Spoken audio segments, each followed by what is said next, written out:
Welcome to SLEERICKETS, a podcast about poetry and other intractable problems. My name is Alice. I am one of the SLEERICKETS co-hosts and I am hosting for you today. We are doing a listener crit episode today. 3 very, very brave people who subscribe to our secret show, SLEERICKETS.substack.com, have submitted their own work, and Matthew and I are going to go through it, and to the best of our ability, we're going to offer suggestions, correctives, ideas about how to make these poems better. I am in awe of people who are able to do this, and very, very grateful to each of them, because even listening to these episodes, I get so much out of them, but through actually looking at the poems, sitting with them, thinking about how to improve them, I learn so much every time. So we're going to dive into that in a second.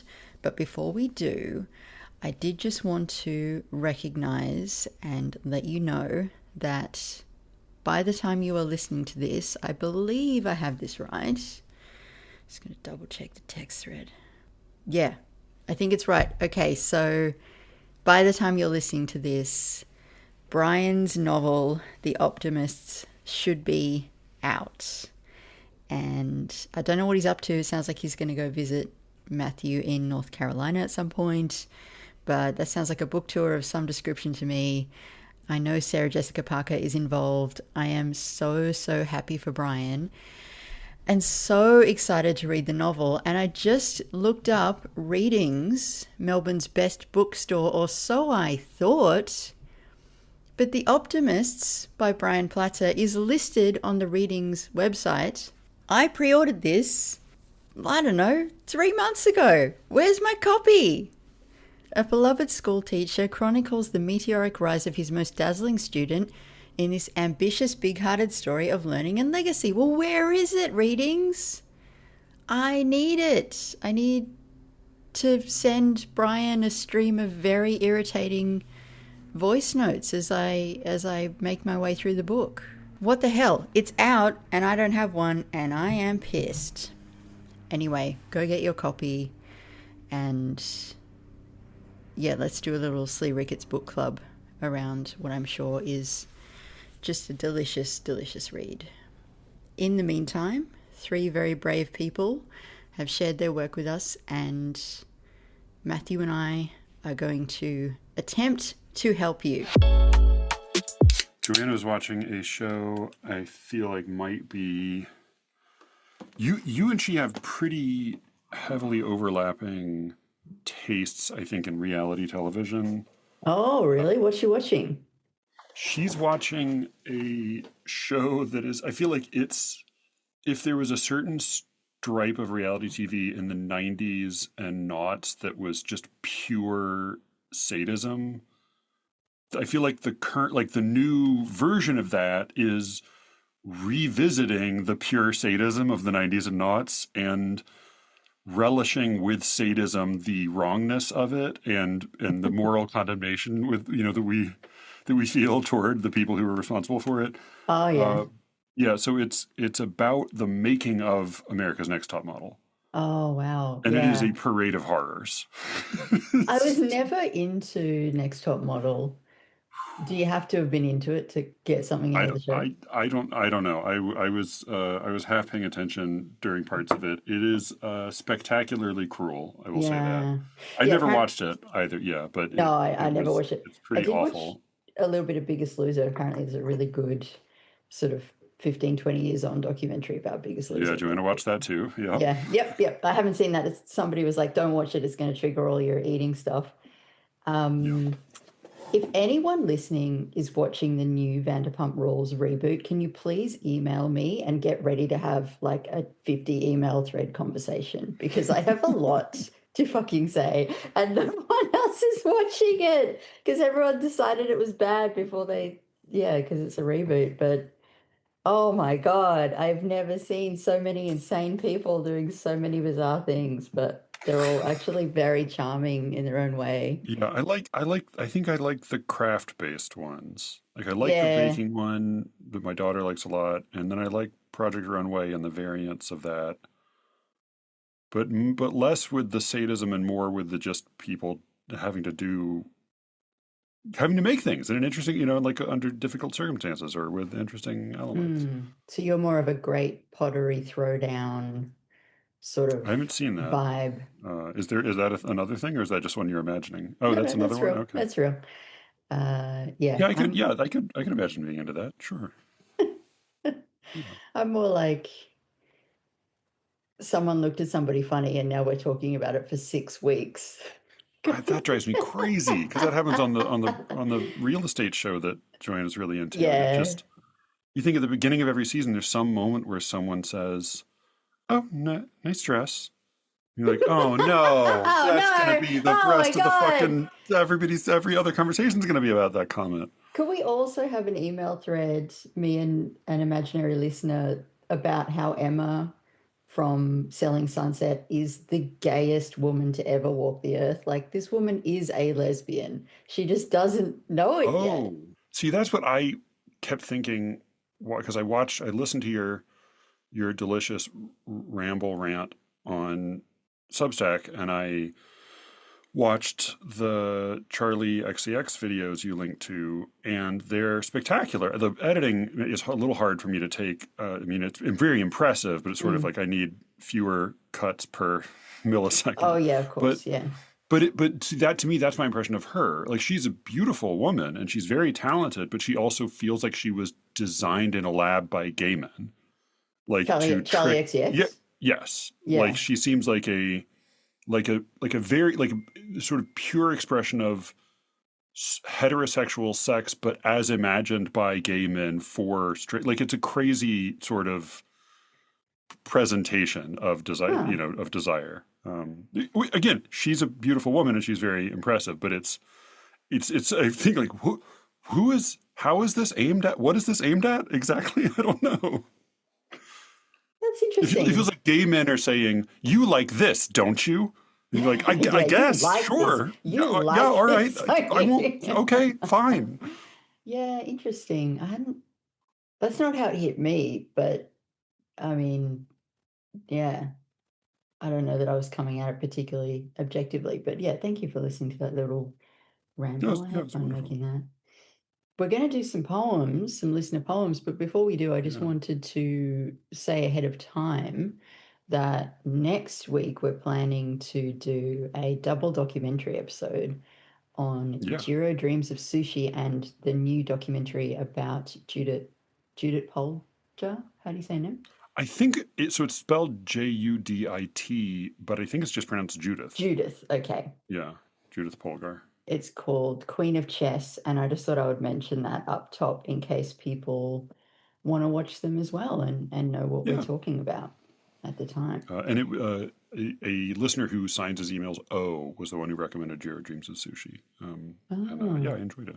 Yeah, it's been a while since I watched it. I'll watch it again before we chat, but I remember liking it very much. 3 brave people up today. Yeah. A I think and this B is one and of the more W. difficult sets. It's tough. It's tough, but like interesting. And I feel like, as I always do, I feel like I've learned a lot just through trying to find ways to improve each of them. I'm trying this time to take a different approach, whereas in the past I've just sort of nitpicked everything I could think of that might want to be fixed. I'm like, okay, why don't we pick the biggest change that would help the most? That's what I'm kind of looking for here. This is did I can't remember if I mentioned this on the show because I fell in love with it in my fiction classes, but the Brandon Taylor distinction between editing and revision. Oh yeah, you did talk about that, but remind me. The editing is sort of fixing mistakes, and revision is changing the laws of your work of art. Oh, that's cool. I don't think I've heard you say that before. That's Brandon Taylor. He has a great essay called "How I Be Revising," in which he talks very convincingly about revising, and then gives an example of revising his own work that's 100% unconvincing. You're like, no, you don't understand how to revise your own work, but you're really smart in talking about it in general. Yeah. It's like, that's not what you do. Yeah. Yeah. That's great. Changing the laws. Yeah, I don't know if we're going to go quite to the point of changing the laws here, but maybe we will. So we've got a poem called The Amulet, which is long-ish. We've got, I think, an untitled poem, which is long-ish. And then we've got a poem called Painting a Portrait, which is just a page. I probably have the most practical suggestions on painting a portrait, and Yes. I'm most flummoxed by The Amulet. So how do you want to approach it? Yeah, we can start with painting a portrait, because I think I have a similar feeling, although I think my flummoxedness with regard to the other two is flipped from yours. Okay. Well, I might ask you to read this, but before you do, I need to ask, how familiar are you with the law of RuPaul's Drag Race? The law of RuPaul's Drag Race? As in LORE. Like, what do you know about RuPaul's? Lore. Oh, this is, again, the problem with, I was thinking LAW, because we were just talking about that. The lore of RuPaul's Drag Race. I know there's slang from it that has penetrated the popular lexicon. Okay. But that's about all. Yeah. Okay. I mean, I know who RuPaul is, a famous drag queen that I used to be on MTV a lot back in the day, and I know it's a big show that people love. Is that relevant to this poem? It is. Oh, okay. Shoot. Okay. Well, I'm missing whatever that is then, but I'll be interested to hear how it comes up. All right. Let's hear it. Painting a portrait. And we've given this poet the initial W. Painting a portrait. They had both fled from far away, free of honors, inured to ills, unhomed and bound for fateful storm. They met at the empty studio, she with the broad brow, dark narrow eyes, and long straight hair. We sat face to face, our knees almost touching. My brush did not rest. My gaze arced ceaselessly from the canvas to her face. Our energy entwined, twinned, and made manifest. Hours passed. What is of the essence? Again I wiped each trace away. The Tao came to mind. Pure square has no corners. I reshaped the hair. Pure vessel never fills. Lowered nose and mouth. Pure noise makes no sound. Painted shadows for eyes. Pure image takes no form. Calling it a day is to regret this warm and precious space. Our painted presence must now decay. Sashay away, away sashay. Sashay away. So the only place I've ever heard that phrase is in RuPaul's Drag Race, when RuPaul says to the queen who has been voted off that week, sashay away. Oh, okay. That's like the Auf Wiedersehen. Yeah. Yeah. Whereas if you're the one who won the lip sync for your life, you get Shantae, you stay. So that's an interesting way to end a poem which doesn't seem to have anything to do with RuPaul's Drag Race or anything like that. I could be totally misreading it because I have a brain full of trash, and maybe there's another way in which that phrase has come up, but I kind of feel like most people are going to hear RuPaul. Well, but even if they don't, I mean, I was going to see if I could find this poem. There's a poem by Dave Smith. I think I read it ages and ages ago on the podcast called "Coming Down in Ohio," which is an elegy for William Matthews, who's a friend of his, who's also a poet. And here it is. Yeah. It was in poetry. It's one of my favorite poems by him, Dave Smith, and it's about playing basketball, pickup basketball with William Matthews. And he was a great basketball player when he was younger, and then as he got older, he declined in health pretty severely. And it's an elegy because eventually he's dead. But of course, it's a basketball game, and Matthews was a notoriously sharp-elbowed player. Really kind of taking the casual games too seriously. And so at the end, having written out this whole poem about playing basketball with a poet who's now dead, he ends the poem The photo's pale, because he's looking at a photograph. The photo's pale, but your looks locked on the ball as down your body comes among us, who cry foul, most foul. Right? And it's, of course, most foul. I think it's Hamlet, murder most foul is in the best it is. But it's a sudden elevation in the tone of the construction raises the register, even though the diction has not changed, and it's a sudden shift in the tone of it from complaining about a basketball game to mourning a death. But because that language has been so constantly and thoroughly prepared for in the poem, that double entendre of foul suddenly lands in a way that feels like it's not a matter of it being earned; it's a matter of we receive it in the way it's intended because we have been prepared for it. And so I was thinking of sachet purely in dance terms, but whatever the context, whether it's RuPaul or however you mean for people to receive it, it does feel like there's no language elsewhere in the poem that prepares us to receive that as being anything other than a sudden reference to this other thing. So if you want it to have another suggestion to it, then you may need to give it a little more preparation, of whatever kind. And so I'm with you. I'm totally with you there, even though I didn't know the show. Yeah.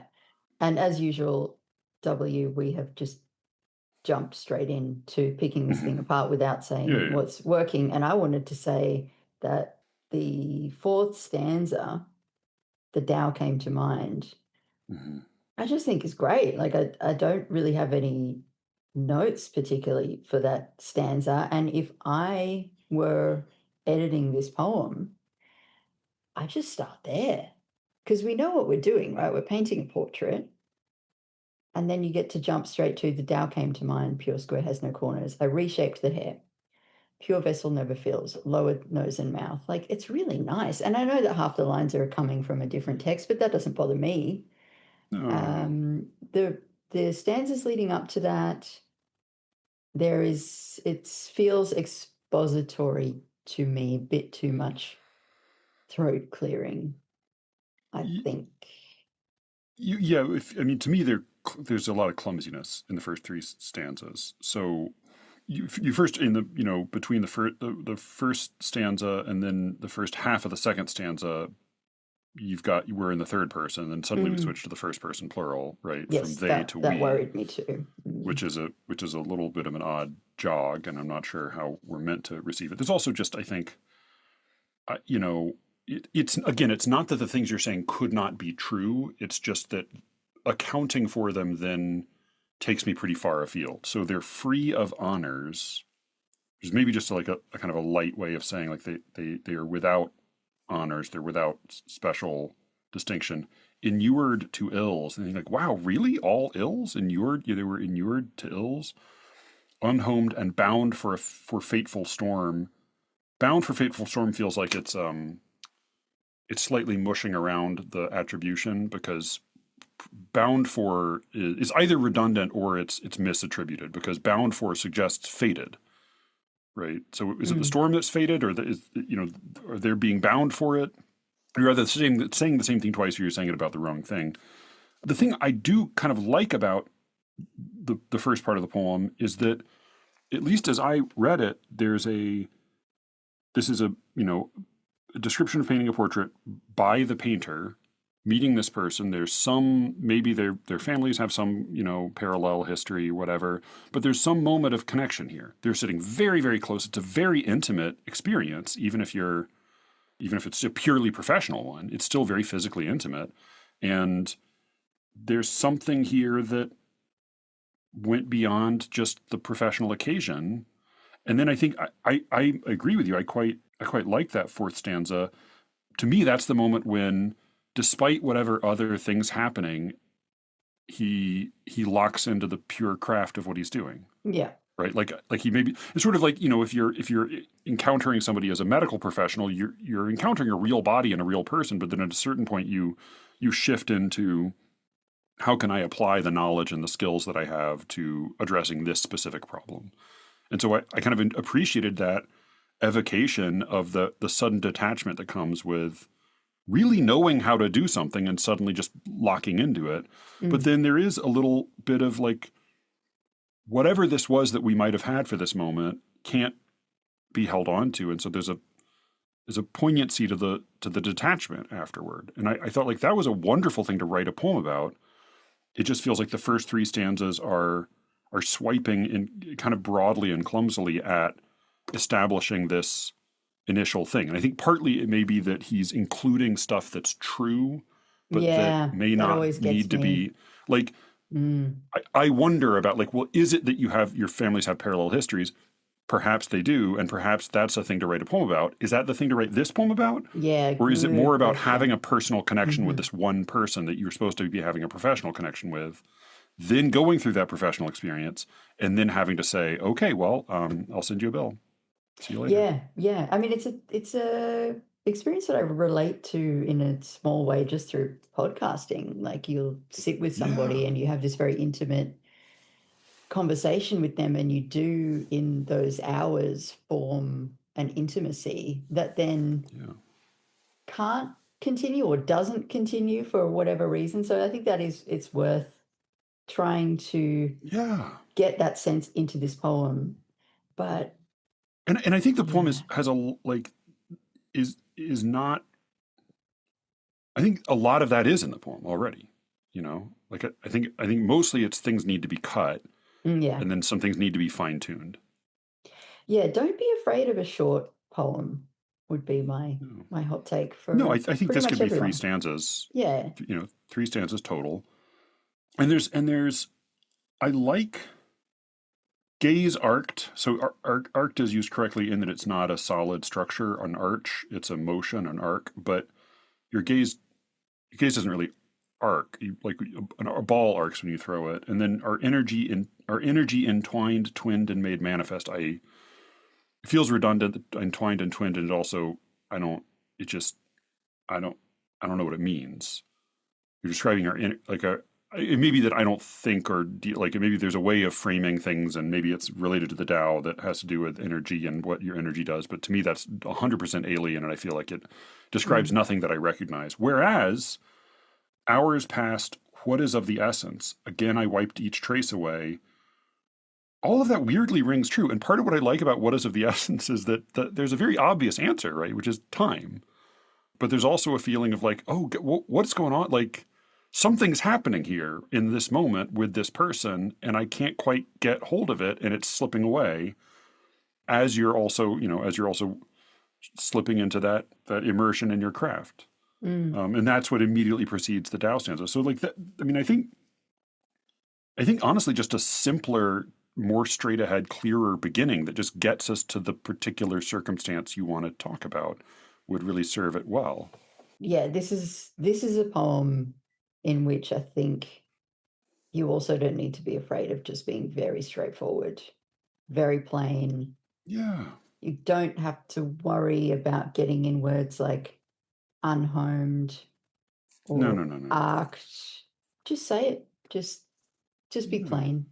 Because actually the experience that you're talking about is pretty interesting, and it's going to do a lot of the work for you. I mean, the title's so plain and so great in that way. So yeah, perfect. Yeah, title exactly does you title sets us exactly where we need to be. And I like the transition out of the Tao stanza, calling it a day, that just sort of that suddenly, return to the vernacular. I do think that I think I understand what is the gesture, what we're gesturing at in the next 2 lines, but I think the language is actually slightly imprecise. Calling it a day is to regret this warm and precious space. That feels like that's maybe not quite, calling it a day is to regret. That's not quite right. It's more like calling it a day is to deny, or is to give up. Like there was a thing that happened here that wasn't just me doing my job for you. And when you say like, okay, well, I think that's about it. That's all I need for now. I'll finish this up and give you, when you say that, you're giving the lie to this thing that you feel like you experience, even if it's just one-sided, right? We all know that feeling of like, well, I guess we've come, it's the feeling that I think, the W.C. Fields joke, after 2 weeks in the hospital, I took a turn for the nurse. Anybody who's ever spent a few days in the hospital, like you immediately fall in love with the nurses because like they're caring for you in this way that is really intimate. And And then you feel like, well, shit, I'm just discharged. Like, what was this? We had something, didn't We we? had something here, yeah. And that, Yeah. like, I think we all have felt that, but it's just sort of the diction is not quite precise, right? It's not that you may feel a regret later, but that's not quite the right construction. Yeah, and And I I think also don't, again that's yeah, just because W is going for like a slight elevation or something more interesting and less plain, which often would be the instruction. But this time I'm going to tell you to do the opposite. yeah. Well, and I think too.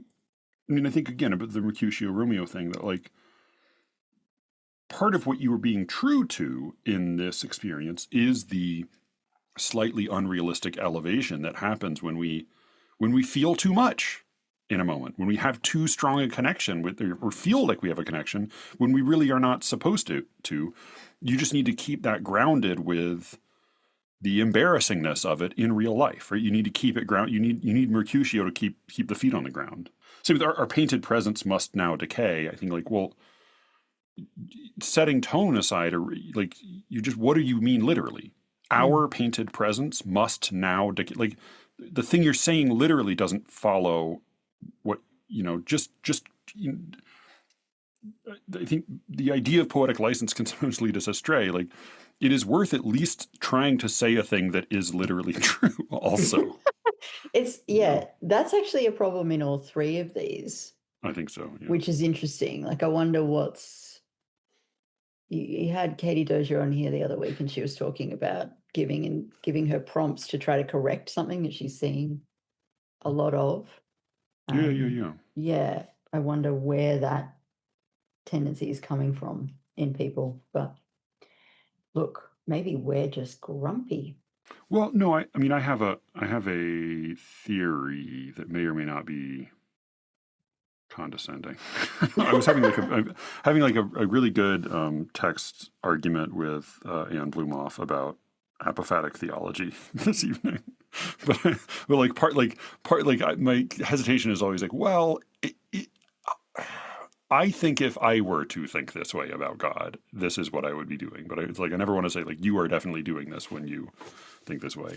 But I do think there's a tendency I recognize so much in myself to set down words that correspond to an experience, and maybe even to try to fiddle with them to make them more interesting, more colorful, to make them either rhyme or have a certain meter, a certain sound. But it's failing to take another step that by my lights is essential. Some people would disagree, which is imagining the alien mind encountering it. Right. And I think that Definitely. I believe these are authentic words in that I think that they authentically correspond moment by moment to the experience you're recording and the experience of your recording it.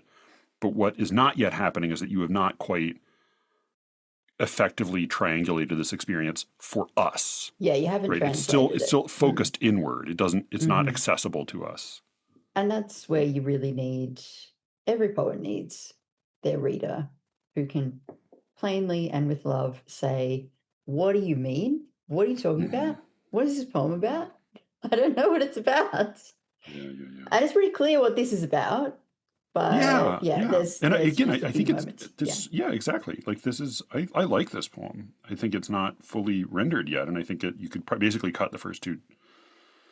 Either cut the first two stanzas or take a couple threads from the second stanza and use that to start combine the second and third stanzas basically into one. Yeah. Get us where we need to be. Get us where we need to be. 9 times out of 10, saying something clearly and economically is the best choice, and it's so much harder than it people think it is. Yeah, it's really hard. It's really hard. Interested to hear from this poet about the RuPaul factor if he cares to share once he hears this episode. I mean, I'd never heard the phrase "sashay away" in it. I heard "sachet," but I'd never heard that phrase, so I assume it's got to be from that, right? I mean, I don't know. I feel like it has to be, but I'm open to being schooled on that. But thank you, W. Thank you very much. Thank you. And looking forward to seeing if you do another round. I mean, I'm always like, if I've done your poem on a listener crit episode, Feel free to send me the next draft. Like, I'm bored as hell. Yeah, Like, just send me yeah. stuff. I Yeah, won't yeah. charge you I've had a money. few people send like versions of things. I think in the case of the one, did I share you the one that we both wrote revisions of? Or no, I can't remember if that was that one. I think you did actually. Yeah, Yeah. yeah, yeah, yeah. Yeah. Yeah, Mm-hmm. I've had people send me. Yeah, it's like it's always nice to see people Mm. doing further work. So yeah, feel free to do that. Feel I can free. pass the word along. All right, so amulet or and I should say that with the untitled one because it was all pasted in the body of an email and the formatting was a little odd. I, this is I formatted it on the page to the best of my ability. It's possible that one of the first lines is intended as the title, but it's also a refrain anyway. So Yeah, I don't cool. know. Okay, we'll find out. But the line breaks are pretty much right, you think? Yeah, I'm pretty sure the line breaks are right, and I believe the stanza breaks. The way it was in the email, there was space between every line, but there was more space where the stanza breaks are. Okay, cool. All right. Like if I'd done it the way it was in the email, it would take up like 4 pages. Mm-hmm. Mm-hmm. Okay. Well, so we'll do this one next then. This is Yeah. Untitled by D, possibly called There Will Always Be Sparrows. And I'll do my best with this one. There will always be sparrows sculpting dark, beady-eyed pinpricks into the cobalt sky, just as the veins of blue-green branches pump their ubiquity into phases of twilight, gasping for breath, each bough reaching for beneath a stuttering eyelid, watching all too closely, all too quiet, these carbonated bones, casting lengthening fingers of shadow across handfuls and fistfuls of moss, damp with reflections of shoulders, elbows, calves, of branches green with slimy words, of blades of buzzing grass extruding from porous soil. There will always be sparrows who carve tenuous paths over this rustling simulacrum, clinging to the shapes given to them by the kneading thumbs of a haphazard god, or simple wind licking the coarse, wrinkled fingerprint bark, creased in mimicry of its subject, washed in the setting sun, who tumbles from her perch on gossamer if gaudy crowns, sucking saturation from brambled arteries and leaving a writhing monochrome, personification to persist until morning light. There will always be sparrows I'm trying very hard to love, the mangroves to whom they sing. Mm-hmm.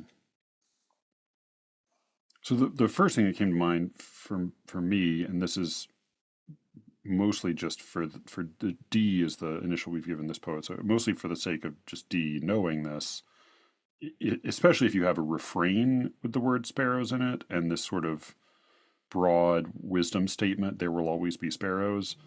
I immediately my mind goes to Matthew and to Hamlet. God marks the fall of every. What does he say? Yeah, what is it? Yeah, are not two sparrows sold for a farthing, and one of them shall not fall on the ground without your father. Fear ye not, therefore ye are of more value than many sparrows. And then Hamlet is Act 5. There is a special providence in the fall of a sparrow. If it be now, 'tis not to come. If it be not to come, it will be now. If it be not now, yet it will come. The readiness is all. Mm. So that immediately comes to mind. Of course, Catullus as well. That feels maybe less pertinent here. So you don't that the thing with illusions is not that you need to do them to be smart. It's that sometimes if you have something like that in a poem, it will just call things to mind in the reader. Just as with Sashay Away, like whether or not it's intended, it will call certain things to mind for some readers. Mm. For you, Mm-hmm. as an American, what are sparrows? Are they like as a bird? What do they tend to suggest?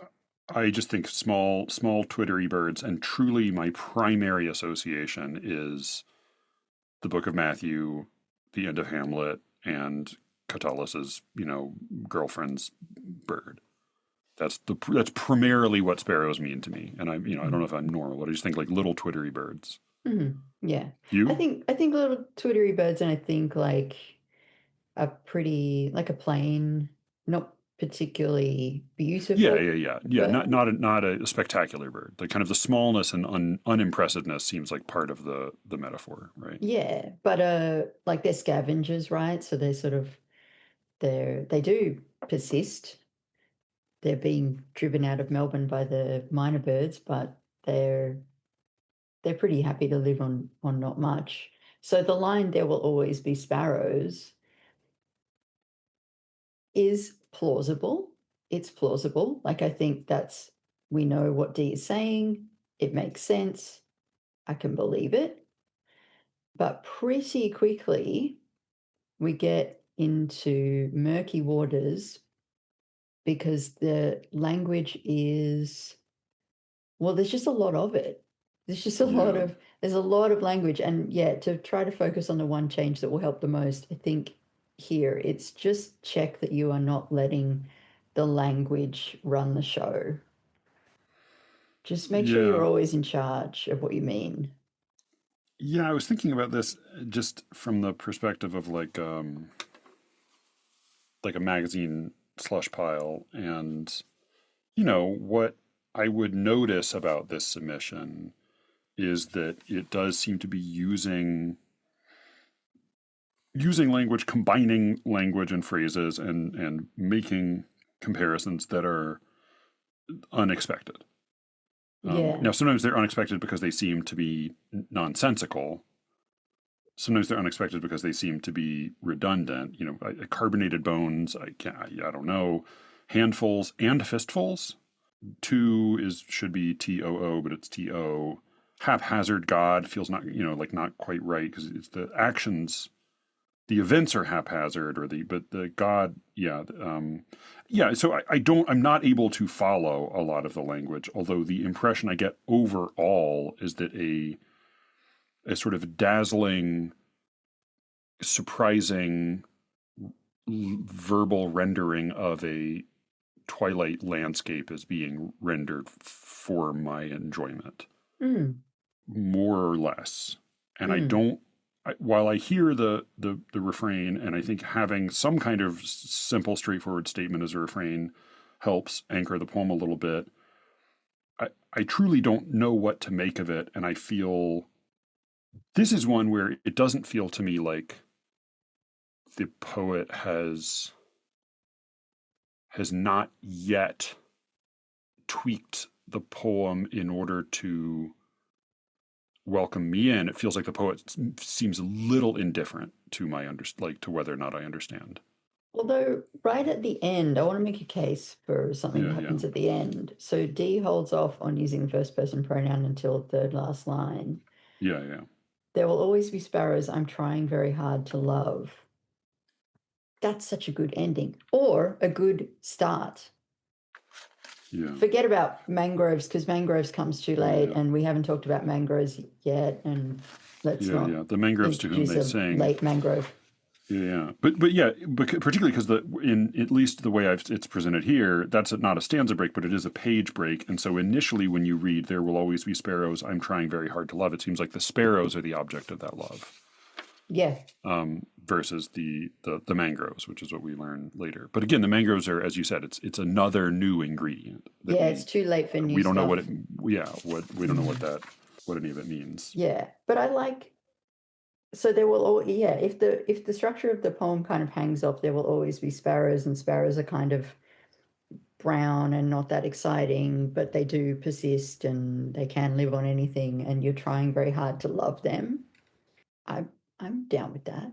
I think that's a pretty good structure. But Well, yeah, just hearing "I'm trying very hard to love" is just introducing ingredients that suddenly make me care 1,000 times more than a totally. bunch of descriptions of mostly inanimate objects. Because that's such a great evocation of what it is to be depressed or trying to get through some sort of challenge in life, trying to be better. There's a It's, person to yeah, care about. There's there's a a person. Yeah. perspective. Yeah. There's an emotion. There's a care. Yeah. No, Um, it's really nice. It's a really nice line. And I feel like the rest of the poem could be sacrificed for the sake of it. yeah, and I want to try to approach this poem in the way that, sorry, I'm getting a bunch of parent thread texts that I can't silence because it's on my computer. I'm not somebody who reads chiefly for the crackling verbal texture of the poem. No, But nor there am are I, and I people, guess that's yeah. But something there that are we. people who read for that, and there are people who will encounter a poem, and that's primarily what they're reading for. That's at least the first thing that hits them, and so I want to try to be attentive to what might be of value to somebody who is reading that way. And if you're writing primarily for, if that's how you read and that's who you're writing for, then Godspeed. I would say that my sense is that if what you are mostly reading for is a sort of a freshness and a vibrancy in the language, then definitely one of the things you want is for the next word to be difficult, not predictable, right? Like, oh, I didn't know it was going there. Oh, like that is part of what you want. You don't want to be bored by what comes next. And I think the poem does a pretty good job of that throughout. Like I seldom would I be able to, entirely predict what was going to come next, or even predict what kind of thing was going to come next. Mm-hmm. But I think the other things that people tend to really want from dazzling, exciting language is an interesting interrelation among the words, right? You want the words to reveal new things in each other, linguistically. You want their sounds to harmonize in interesting ways. And then the other thing that you really want is if you're going to have a wild new metaphor or a startling way of describing something, what you want is that after it has startled you, you say, oh, but that's so perfect. Oh, that is exactly what such and such looks like. Yeah.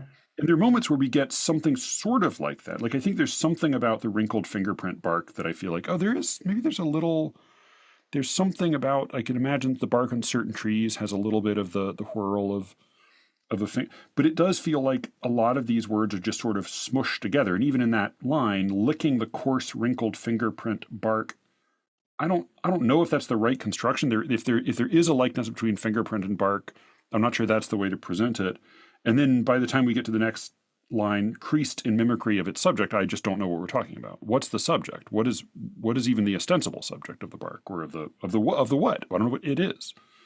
So I think it's very hard to follow, and it's okay if your primary goal is not for us to come away with a larger thesis or even a larger vision, but you should know that you're going to lose a lot of people, right? Anybody who's boring like Alice and me and reads in a way that we want to like hear a voice and understand somebody speaking words to us in a sense that has to do with some sort of like recognizable human care or investment, you will lose some readers. That's okay.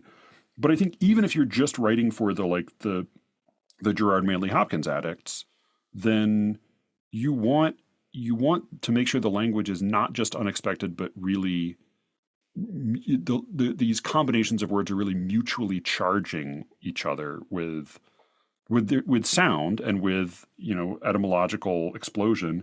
And you want to make sure that they've got the ring of truth to them. That once you've described something in a startling way, then we do feel like, oh, now I want that phrase to become part of my new vocabulary because it's so right. Right, that's what fresh new descriptions do, is they give us new ways of seeing. And if the way you've given us to see is merely surprising, but it doesn't later seem like just perfectly the right way to show us this particular image, then we're going to lose it the moment we've passed our eyes over it. Yeah. And I'm going to once again push D towards plainer language, but in this case, it's because, like, if you're going to wear something really gorgeous, you're wearing a gorgeous, like, sequin top, you don't want to also have, like, a sequin skirt and, like, or maybe you do if you're Jennifer Tilly, but, like, it's hard to get away with that. This poem is wearing its biggest earrings, its biggest necklace, a brooch, a bracelet, all its rings, and I don't know where to look. I don't know what to focus on. Yeah. It's like what's the sweet disorder in the dress? Like this is like just a chaotic maximal disorder in the dress. That you're just wearing 10 dresses and they're all crooked. And I think like just like you can break sentences however you want, but I think it's sort of as with stories. Like I always say, like, I love a lot of stories that are told out of order. It's almost always worth seeing what it's like if you tell it in order. Like, what if you just tell it in order? How does it seem if you do it that way? Maybe you mix it up after that. But I feel the same way about grammar. Like a lot of the grammar of these sentences, I feel like even like just as, right? Just as is ambiguous in a way that doesn't seem illuminating. It seems just confusing. Beady-eyed pinpricks, sculpting dark beady-eyed pinpricks into the cobalt sky. They're sculpting them into the cobalt sky, or not in or on, just as. But is that just as meaning simultaneously, or is that just as meaning like an epic simile? The veins of blue-green branches pump their ubiquity. Blue-green branches are ubiquitous into phases of twilight. And then late in the next stanza, reaching for beneath. I don't know. I think that might just be a missing word, but okay, yeah. So I just think like tighten up your grammar. You can then re-break it up later, but right now it feels like every aspect of the poem is going as wild as it can, and as a result, nothing really draws blood.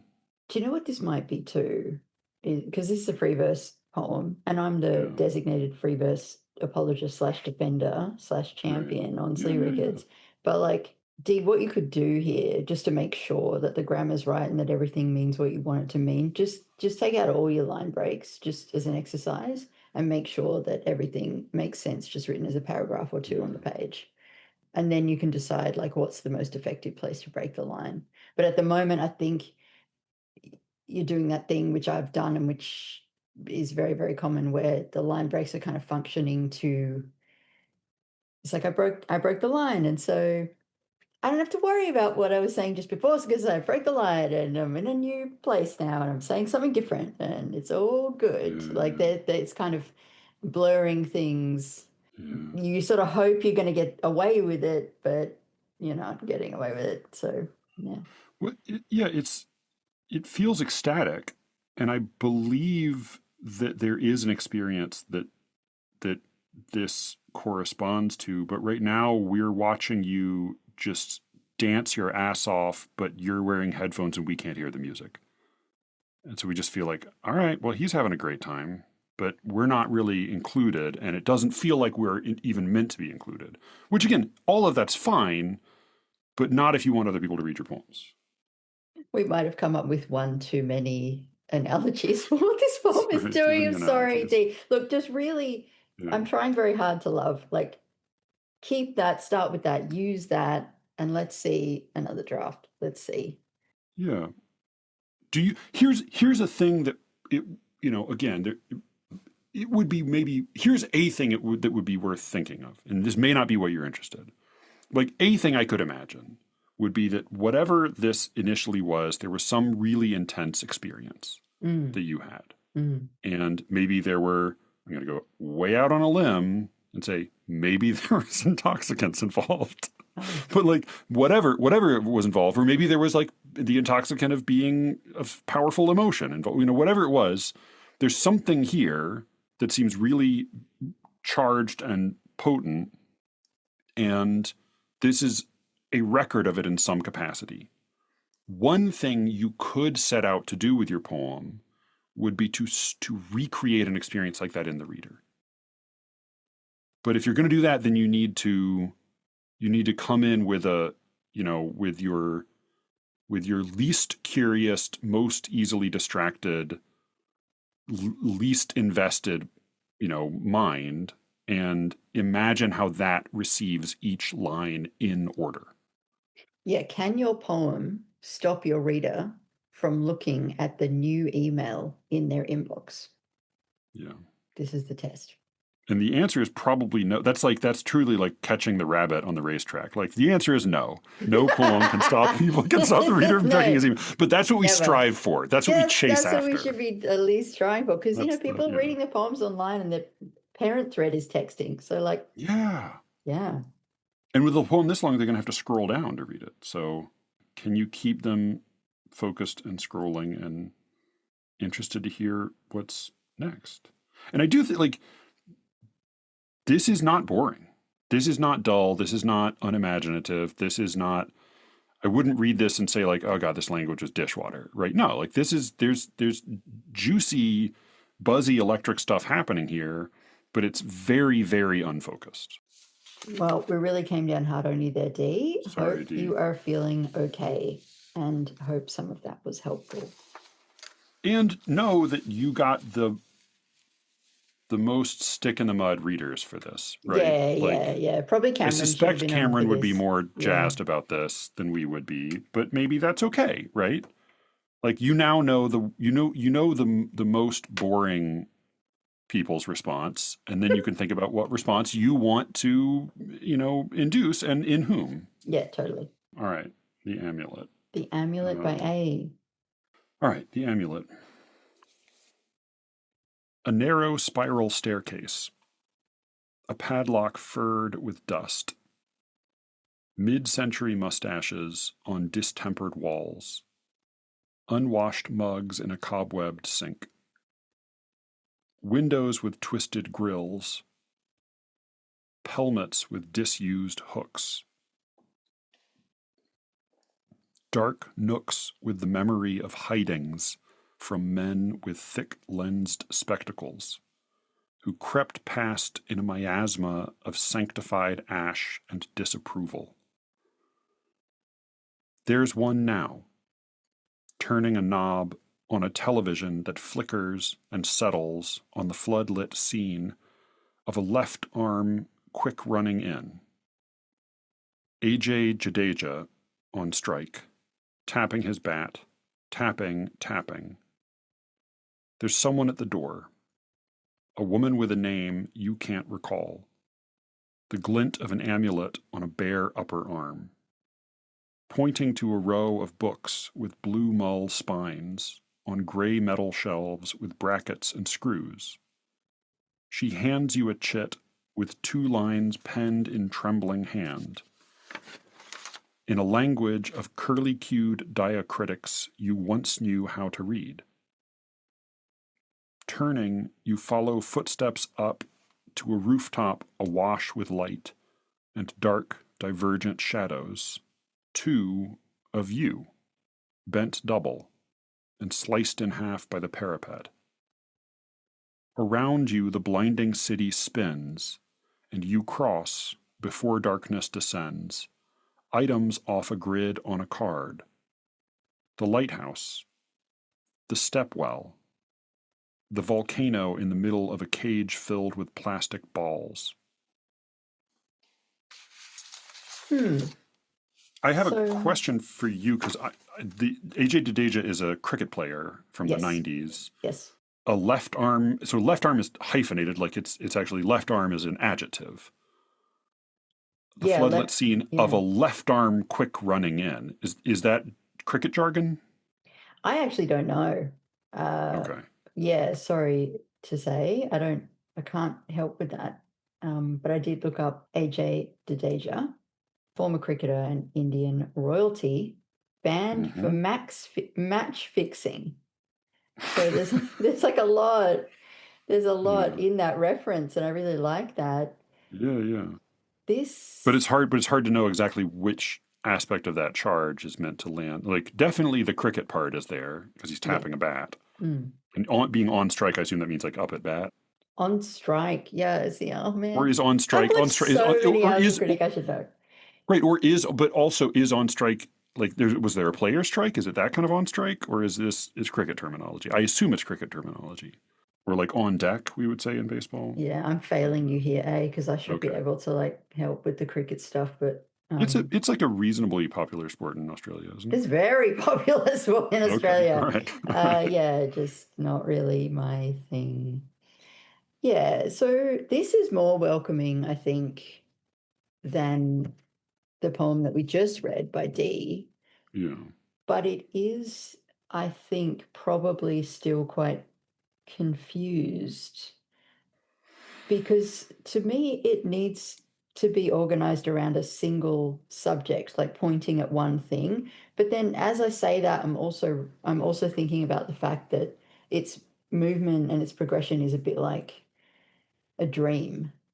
You move from one Yes. thing to the next, to the next, to the next, and Yeah, yeah, maybe yeah. organizing it around one thing isn't actually going to be satisfying for A and is not what A is going for. I was going to say the last stanza in particular, not just because of the ball pit, but the something about like the disconnected locations and all, and the blinding city and the darkness and the divergent shadows.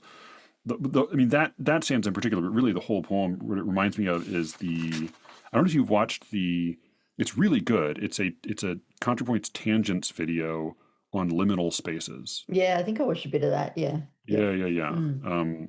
But so which I don't know if we should talk about it on the air or not. But I saw a movie that I both loved and that made me mad, and that I wanted to talk to you about. Okay. What is Called it? I saw the So TV the TV glow. Glow. Okay, I gotta Yeah, watch yeah, that. yeah, yeah, I yeah. do need to watch that. Yes. Okay, all I'll go right. watch it and then get back to you. Yeah, Triple yeah, feature. perfect, perfect. Um, yeah, yeah, and apparently there's one before that too. We're all going to the World's Fair, which I've not seen. Oh, okay. Haven't seen that. It's in the same, yeah. But yeah, so my thought was like reading this. It's not that I got nothing. I got a fair amount, and Same. I could infer a decent amount as well. Totally. I can kind of talk through what I gleaned maybe to give an impression of how much was landing. Yeah, do that. So a narrow spiral staircase, a padlock furred with dust. So we've got a disused space. It's old, musty. We've got unwashed. I thought unwashed is maybe the most redundant word in that whole stanza, because we've got a padlock furred with dust, mid distempered walls, and a cobwebbed sink. We've pawed through the cobs to say like these dishes are dirty. Like if they're dishes in the sink, they're unwashed, I would assume. But yeah, we've got like this. This is a living space that is out of use and maybe a little bit antique. I had to look up pelmets, which is like Pelmet, yeah. it's not like a curtained cover for the top of a window. It's like a hard structural cover for the top of a window that covers, I think, where the hooks for the curtains. Dark nooks with the memory of hidings from men with thick-lensed spectacles who crept past in a miasma of sanctified ash and disapproval. I do think we've got a little bit of that same kind of jumbling of adjectives where we're smushing things together in a way that kind of generally, it's like the gross image I always use is the hot tub of meaning, where sort of all our germs are swirling together, but they're not really being specifically tagged to the right specific part of speech and the right specific construction. But I assumed here that in addition to this particular disused space, there's maybe a memory of what sounds like perhaps an historical persecution or a systematic persecution of some kind, or thick-lensed men, right? Men with thick-lensed spectacles in a miasma of sanctified ash and disapproval. It sounds like this is not like the odd scary man, but something with a system behind it. Yeah, like a religious school or something like that. Like religious school or some kind of civic authority or who knows what. There's one now. So wait, is this the moment? Are we suddenly back in time, or is this still that same ongoing moment? Is this, then I see the TV and this is a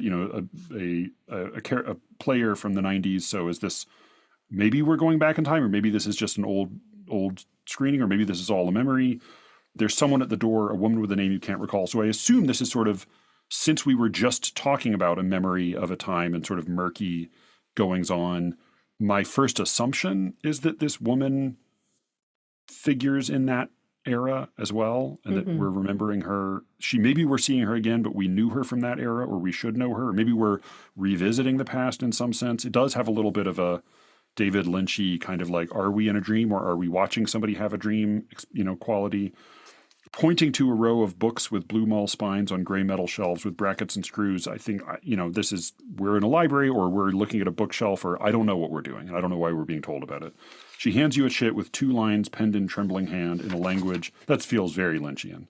You're handed a little piece of paper, and it's written, not only is it written in a language you can't read, but it's in a language you used to be able to read. So that, and particularly because it's curly-cued diacritics, that makes me think there's something about that has to do with this possibly systematic persecution, and maybe they're two languages at play, or there's, I don't know, but I'm associating it with things like in America, you'd have like Indian schools, or in in Great Britain, you have various, cases where British authorities were imposed on people with other languages, and the English language was enforced. That's what comes to mind. But again, I don't know. And then there is something evocative about going up on the rooftop and being confronted with this, seeing your own shadow and seeing it split in two. It's maybe it's heavy-handed, but it pretty effectively evokes the sense of a split identity. There's something about you that has this two-ness to it. Then I get real lost. Around you, the blinding city spins, and you cross before darkness descends. Items off a grid on a card. You're crossing items off a grid on a card. So that's like, I see like a bingo card. I see like a scavenger hunt, or you're a tourist. Or I think like when I bring my daughters to the museum and they give them little cards to cross off when they see different works of art. Because then these works of art all feel like they are, or not works of art, like are these pictures of a lighthouse, a stepwell, a volcano in the middle of a cage filled with plastic balls? Or are these, and the volcano in the middle of a cage filled with plastic balls sounds like a fancy kids play area. A stepwell, I didn't know what a stepwell was. I had to look it up. It's really cool. What's a stepwell? So I didn't look it up. I assumed I knew what it meant, and now that you said that, I'm like, actually, I don't know what that means. I was assuming initially that it was a stairwell. Yeah, that's what I thought. No, so it's like a building that walks down into water. Oh, so cool. They're specifically associated with like India, like South Asia, like India, Pakistan. They're really cool looking. They have these sort of like loggia arcade quality, like all these little windows or doors along the side, and then you walk down into it to get down to reach the water. And I'm only seeing like images on Wikipedia, but they're like really cool looking. But I'm assuming this is like a landmark of some kind, like a lighthouse would be a landmark. Well, so why not make that the tile then? Because that's a cool thing, and then it also locates you in a place. And I had an issue with calling it the amulet, because the amulet's only. It appears on the woman's arm. Yeah, it's only a glint. It's very brief. It doesn't seem to have any super significance to what's going on the rest of the time. So yeah, that was just a small note, but yeah.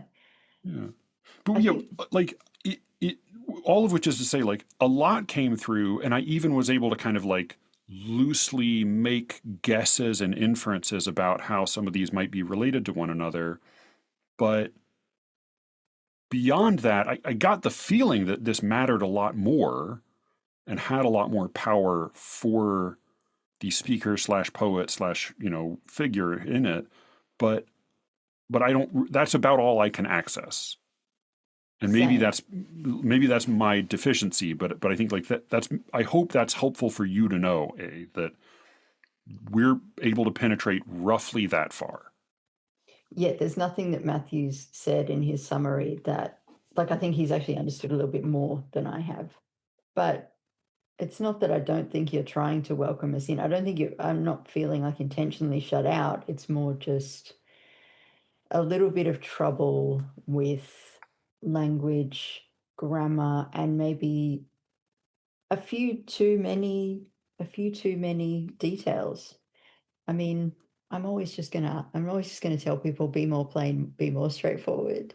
And I don't know how many times people want to hear that, but I think it helps. And just I think this feels to me a little bit also like I should like what's also recognized when we mentioned all these, but like I'm assuming this has something to do with India specifically, because AJ Jadeja is an Indian player, and the Stepwell, one of the places you see those is India. And the language described sounds a bit like Sanskrit.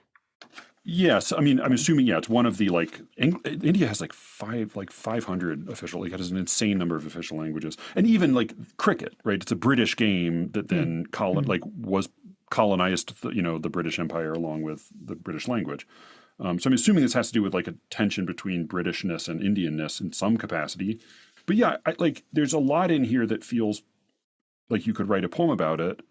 Part of me wonders if you're including things in here because they're true, but maybe aren't necessarily at the very heart of what this poem is about for you. So Like, if there is a thing that is important that has to do that has to do with these men with thick lensed spectacles creeping past, like there are a couple possibilities. One is that somebody who had the correct context for this poem would instantly know exactly what you mean. And in that case, okay, that's fine. Those people would understand it. We don't. If you want to get something across to an audience that doesn't already have the precise correct context, then I think the question is, well, okay, that sounds totally worth writing about. Is that what you want to write about? Is what you want to write about sort of losing touch with a language you once had, or like with people or culture you once had contact with? Is it about being a tourist in a place where you have other kinds of connections? Is it about, nostalgia, or, not being able to go home again? I could imagine it being about any number of things, and many of those converge here. But right now, it feels like, because you haven't helped us identify the heart of the poem, it doesn't feel like I don't sense very powerful. Like, it's hard for me to identify by like laying my finger along along the veins of this poem where the heart is. And I kind of want to, like, one of the things I'll do with stories is like tap the Jenga blocks to see like what could go and you wouldn't miss it. Or what could, if I start to try to tap it, it turns out it's load bearing, and you've got to hang on to that. And I don't know. It depends on you. Yeah, it does depend on what the goal is. And like I said at the start, I think it's just a question, it's kind of a big deal, but it does need to be organized around a single subject. Even if you're going to keep all these things in, everything from the mugs to the cricket player to the grey metal shelves, there's got to be a great reason for them all to be there. And I want them all to be pointing at the same thing. Yeah. I mean, I think one of the things that could be helpful about identifying what is the really essential ingredient in this particular poem. Because again, the good news is, like, you can write a lot of poems. Like, you can write poems about all of this stuff. You can write multiple poems about all these things. But like, if you can identify what this is, what sort of is at the real beating heart. And it doesn't mean that you need to come up with a thesis statement or a rhetorical lesson you need to teach. But if you can identify sort of, is this about this woman? Is it about like whatever relationship there was with this woman and how it's not what it once was? That's a thing to write a poem about, God only knows. But like, then the question becomes not, can you think of an association between that and the mugs? The question becomes, does including the mugs help you tell that story? Does including the wall brackets and the books help you tell that story?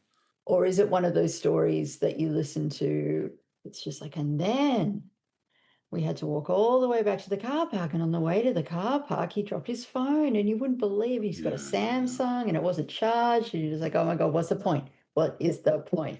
Yeah. Because it's not like all of these details could matter. They could. But they might not all matter in the same poem, and they might not all be essential to telling the same story. Yeah. But again, that's why you get to write lots of poems. Yeah, and I'll always be also the person who says, maybe this one poem was very hard won. Maybe it was very difficult to find the time and the wherewithal to even write this one poem. So maybe it's kind of like, I don't want to write more poems. I want it all to fit into this poem. But if you're that kind of poet like me, who it's always getting blood from a stone, then what we have to do is to make the hard cuts. Just go, no, this can't stay. Even though this is the only poem I'm writing for the next 2 months, I don't get to keep this line in it because it's kind of boring. Well, and I mean, this is like gift giving advice that I've gotten that I think it applies often to poetry, is that if in doubt, it's usually better to get someone a really nice version of a really small thing than to get a sort of something that's generally in the direction of what they might like. Or something that's like, with it, like, I got a discount on these. I got 3 for 1. Like, no. Just give me like a really nice pair of socks, you know? In a short poem that actually, a short poem that because I had a student who was writing an essay about, not an essay, a story in which one of the characters was a poet. And I said, like, well, I think given the kind of story you're writing, and because this is a novel, actually, I was like, I think you may need to think in your own mind about whether or not this poet is actually any good. Because, like, there's very good poets do exist, but they're rare. Much more common are poets who write in a way that normal people can read their poems and say, yeah, there's so much really interesting stuff. The language is really impressive. I mean, I'm not a poetry person, but I don't know. This is so just creative and smart, and that's not a good poem. Like a good poem, you show it to a normal person who bothers to read it, and they say, "Oh, wow, I didn't think poems were like this." Yeah, this is you. You wrote this. The short, razor-sharp version of the poem is going to be so much more satisfying. And then you can write another one about another portion of this question, right? There's a lot here to write about.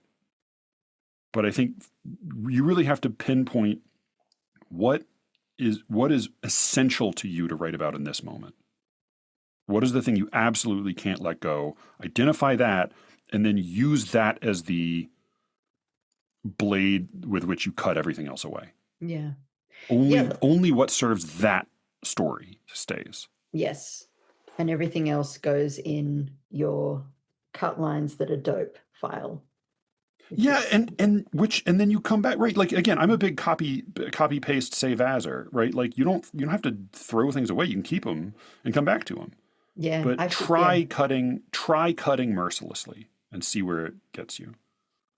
Yeah, I'd love a poem just about the cricketer who is Indian royalty and also banned for match fixing, but then got forgiven by the government. And like, there's so many good things to say about that. I want to hear that poem.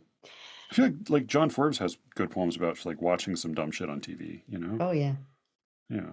Watching The Treasurer. Yeah. Oh man, I got to gossip with you about the Forbes thing. The essay collection? Yeah, the essay collection. All and right. all kinds of other stuff. But maybe we could take a little break and then come back and do that. Yeah, sounds good. Cool. Thank you to all our poets. Thanks, A. Thanks, everybody. Thank you again to our poets for this round of Listener Crit. We really do appreciate it. If you would like to do the same, first of all, you have to subscribe to The Secret Show. You can do that by going to SLEERICKETS.substack.com, put in your email address, you'll get a week's access for free. Matthew has been saying a little bit recently that he might up the prices, so I'd subscribe now if I were you. I would transfer that free subscription to a paid subscription. It's not that much. And you're getting, at this point, like 4 years worth of extra podcast content. You'll never have to be alone with your own thoughts. We will always be there inside your head with you. Go sign up for that. Go and get a copy of Brian's book. I am going to set up the Secret Show half of this episode for you now. And I'm going to take a little bit of license. Is that how you say that? Liberty, license? I'm going to take up some space here, is what I'm saying. So we finished the poems and then we stayed on and we did a bit of gossiping about various Australian poetry shenanigans goings on. And we talked a bit about one of Matthew's recent Secret Show episodes where he talked about atheism, which I found quite heartbreaking and thought-provoking as always. But there was a section in the middle. Where I decided that what I should do was try to express my feelings. There is a therapeutic element to making a podcast and to editing a podcast in particular. When you edit it, you get this opportunity to hear how you sounded without all the nerves and the thinking about what you're going to say next. And I'm often quite surprised when I do the edit that I sound a little bit saner and a little bit more grounded than I felt in the moment. It's kind of like, I don't know if anyone remembers this sketch from Chappelle's show. I'm less excited by what Chappelle does these days, but back in the day, the boys used to watch Chappelle's show and I used to kind of peek at it a little bit, and he had a sketch about the home stenographer, and couples would have fights and they'd be like, you said this, no, you said that. And then at a certain point, somebody would just yell, home stenographer, get in here. That's a little bit what editing a podcast is like. You get to go back and actually hear what was really said. And like I said, often for me, I get off the call feeling like slightly shaky and what the fuck did I just say then? And then I edit it and I'm like, oh, it's fine. It was fine. But in this instance, I was editing this section where I was talking about a certain kind of insecurity, fragility, worry that I have when engaging with poetry and criticism and writing and literary communities. I was talking about all that and I was listening back to it and I was like, oh no, you sound insane. Yeah, you sound totally fucking nuts right now. You sound really, really crazy.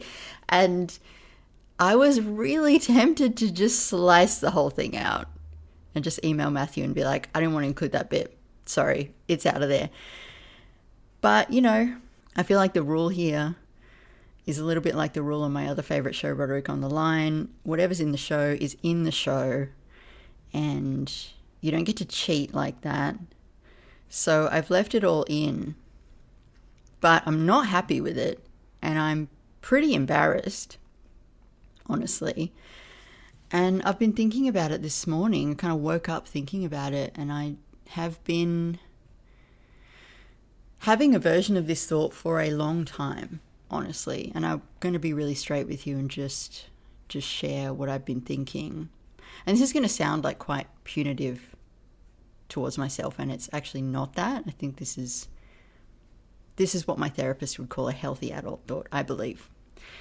I think that if I can't find a way to be writing and reading and publishing and in conversation with people and stay sane, i.e. not be worried about something to the point of feeling very, very upset, being so sensitive and fragile, not being like so overwrought every 48 to 72 hours about something.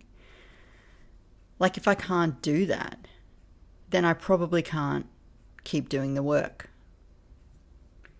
because it just isn't sustainable. And the other thing about it is that I'm not even ever being criticized, or like nothing bad happens to me. In fact, the opposite. Everybody's incredibly kind, very supportive, not just in their words, but also in their actions. Everyone is so wonderful to me, and I'm still so fucking worried all the time. And I'm looking at that scenario and I'm just going, that's not, like, you actually can't keep that up because you're going to lose all your hair and get an ulcer. And that's not fun. So I don't actually know what the action is. That's where I'm a bit stuck. Because I know this isn't a case of using my brain more. You can't fix a thinking problem with a broken brain. I really believe that. I think in this case, it's a question of acting my way into thinking. And I don't know what the action is, but I'm just waiting until that becomes clear. But just so you know, I know that I'm being very unreasonable. I know this. I really do know this. And I want to stop being that way because I think I'm missing out on all the good shit that's happening, which is a lot. Like, stuff is just starting to go well. after 15 years of plugging away at this. It's just starting to go well. And I'm so sad and worried. It's nuts. That's the only word I have for it. But whatever's in the show is in the show. I think that's all I needed to update you on. Go get that book. Thank you all for listening. You can reach Matthew at SLEERICKETS@gmail.com. With any luck, we will all be speaking to you again very soon. Until then.